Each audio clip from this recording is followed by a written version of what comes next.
Pansin nyo din ba? Dalawang taong nasa lupa ng Netherlands ang dalawang yan. Ang isa dating pangulo ng bansa. Ang isa tagapagtatag ng CPP-NPA-NDF. Simulan natin kay Joma Sison.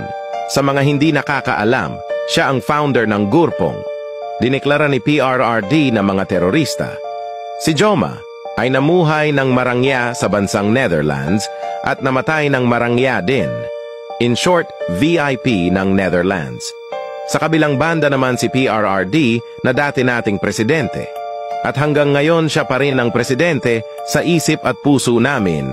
Siya ngayon ay nasa Netherlands din na parehong bansang kumanlong sa isang founder ng teroristang grupo.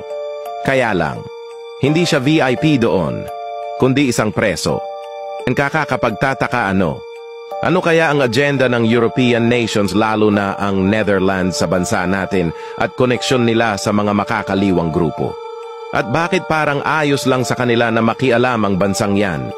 Sa mga batas natin, hahayan kong maglaro sa isip nyo ang mga tanong na yan.